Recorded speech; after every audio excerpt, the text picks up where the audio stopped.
Okay, you know that feeling, right? You're staring at a blank page, or your running shoes are just sitting there, or there's that huge project you know you need to get started on, but you just can't. You feel completely stuck. It's so frustrating because you know exactly what you're supposed to be doing, but your brain is just screaming, do anything else. Well, what if I told you that feeling, it isn't you failing? What if it's not your fault at all? Yeah, get this. You're not lazy. Your brain just hates effort. This is the big idea we're going to dig into. It's such a simple sentence, but man, is it powerful. Why? Because it completely flips the script. It takes the blame off of you, off some idea of weak willpower, and puts it where it belongs, on the basic wiring of our brains. See, this isn't about being lazy. It's about biology. I mean, think about it. You're trying to power through a tough workout, or maybe you're reading a really dense book, or you're just trying to tackle some complex problem for work.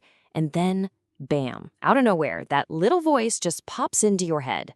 That sudden, totally overwhelming urge to just quit. And here's the thing you absolutely have to get. That feeling. It is not a sign that you're weak. It's not some flaw in your character. Nope. It's actually a signal from the oldest, most powerful part of your brain. It's a built-in feature that's, well, it's doing exactly what it's supposed to do.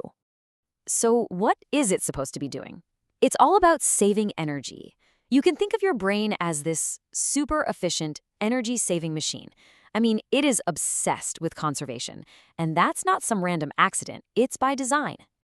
Okay, so why would our brains do this? Well, it all comes down to a super old, super deep survival mechanism. See, for most of human history, calories were hard to come by, and danger was pretty much everywhere. Wasting precious energy on anything that wasn't, essential for staying alive, that was a terrible, terrible idea. So our brains evolved to always take the path of least resistance. It was a feature designed to keep us alive. But here's where the problem comes in.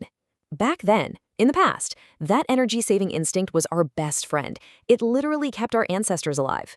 But today, in our modern world where the challenges are more about things like focus and discipline instead of, hunting for our next meal, that ancient feature has become, well, kind of like a bug in the system. And this leads us right into what I call the modern world's trap.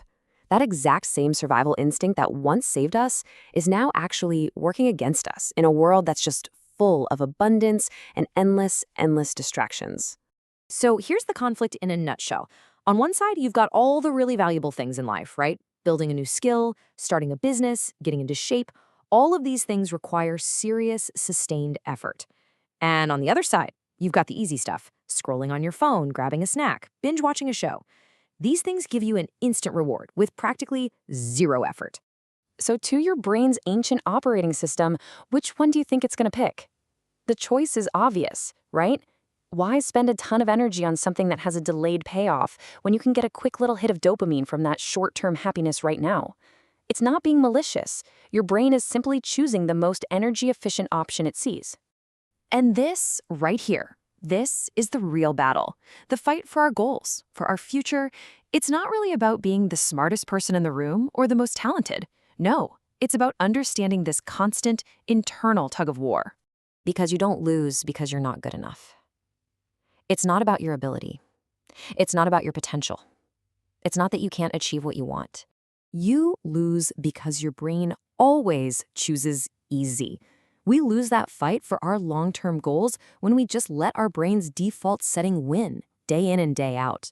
It's that constant, almost unconscious choice for easy that's holding us back, not some lack of skill. Really getting this, it changes everything. The struggle you feel isn't a personal failure. It's just a biological default setting. So the game isn't about being better. It's about being more aware. It's about consciously choosing to override that ancient programming. So the real question I have for you is this.